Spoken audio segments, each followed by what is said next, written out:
The name of the mission was the Berlin mission, and they were going to bomb, I guess, some type of manufacturing plants in Durban and then go on and bomb Berlin, Germany.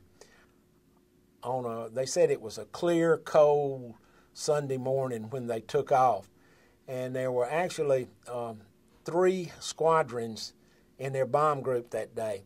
There were 12 planes in each squadron. I was told that the first squadron was the high squadron. The second squadron was the middle squadron. The third squadron was the low squadron.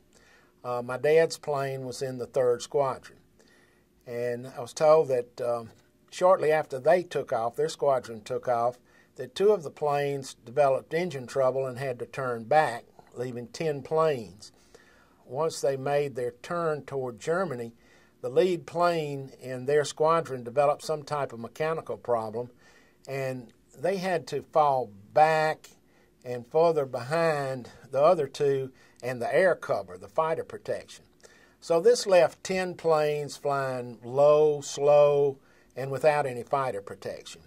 But they continued on, and of course the other 2 had gone out of sight, and they were just flying along alone.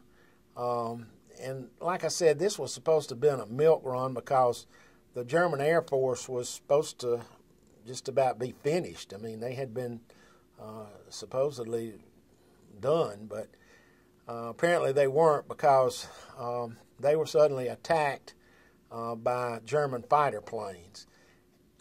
Just shortly after my dad's plane had taken the lead, it was hit in the tail by a fire, and the tail gunner was apparently killed instantly.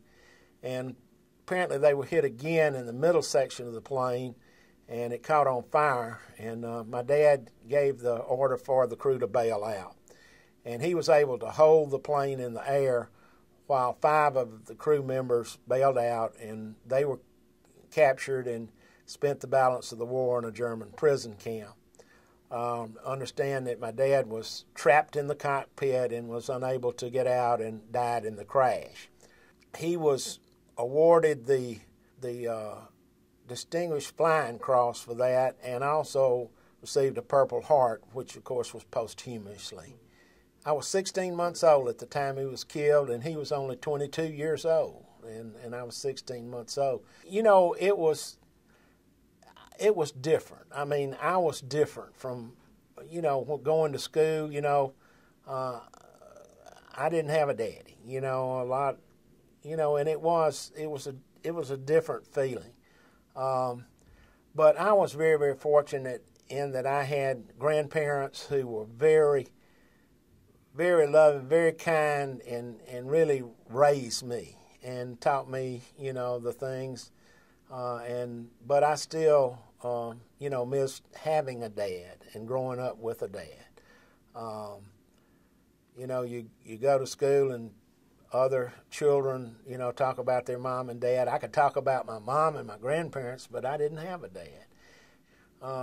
It just means so much to the entire family to honor him on this Memorial Day, because, you know, he was a true American hero. He gave his life for his country, and it's been an inspiration, that in itself, to, I think, his entire family.